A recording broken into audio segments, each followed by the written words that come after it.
ជំរាបសួរបងប្អូនថ្ងៃនេះខ្ញុំមានតិចនិចខ្លះចង់មកបង្ហាញជូនបងប្អូនទាំងអស់គ្នាពីរបៀបត្រាំកំពីងរីកឲ្យមានរសជាតិឆ្ងាញ់ហើយជាពិសេសសាច់កំពីងរីកឡើងទន់ញ៉ាំទៅគឺថាឆ្ងាញ់ខ្លាំងមែនទែនបើពណ៌គេវិញឡើងសស្អាតអត់មានជាំអត់មានកម្ៅអីទេបងប្អូនឥឡូវនេះកុំឲ្យខាតពេលយូរមកមើលពីរបៀបធ្វើរបស់ខ្ញុំទាំងអស់គ្នាចា៎នេះបងប្អូនខ្ញុំមានកំពីងរីកនេះ4ផ្លែហើយផ្លែវាក៏រាងធំល្អដែរ4ផ្លែហ្នឹងវាស្មើនឹង1គីឡូមុននឹងយកកំពីងរីកទៅចិតសំបកគឺខ្ញុំមកធ្វើទឹកអំបិលសម្រាប់ទុកត្រាំកំពីងរៀបនឹងសិនហើយយើងដាក់ទឹកម្សៅល្មមចូលទៅក្នុងកន្ទន់ហើយដាក់អំបិល1ស្លាបព្រាបាយកូរវាឲ្យរលាយសព្វចូលគ្នាល្អសិនបន្ទាប់មកបានខ្ញុំយកកំពីងរៀបនឹងយកវាមកចិតសំបកហើយយើងចិតសំបកវាចេញឲ្យរាងក្រាស់បន្តិចទៅបងប្អូនចិតវាឲ្យរាងពាកដល់សាច់ខាងក្នុងដែរបើមិនយើងស្ដាយយើងចិតវាស្ដើងពេកយើងទុកសាច់ច្រើនញ៉ាំទៅក៏អត់សូវឆ្ងាញ់ដែរបន្ទាប់ពីចិតរួចរាល់ហើយខ្ញុំក៏ដាក់ត្រាំទឹកអំបិលនឹងមួយសន្ទុះបន្ទាប់មកបានយើងស្រង់វាចេញយើងត្រាំទឹកអំបិលអញ្ចឹងដើម្បី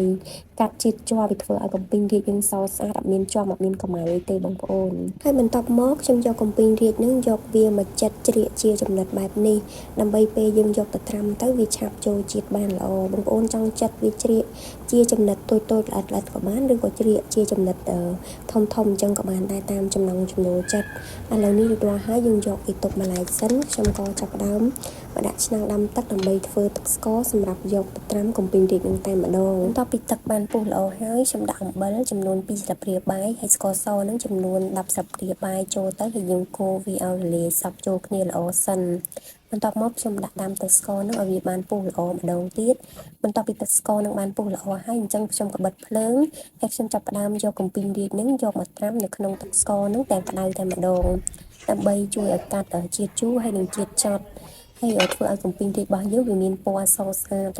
ជាពិសេសធ្វើឲ្យសាច់កំពីងរាជនឹងទន់ពេលដែលយើងញ៉ាំទៅគឺថាឆ្ងាញ់ខ្លាំងមែនតើចាបងប្អូនដែលសារតែអត់មានកៅថ្មសម្រាប់ដាក់ត្រាំអញ្ចឹងហើយខ្ញុំក៏ត្រាំវានៅក្នុងឆ្នាំងនឹងសិន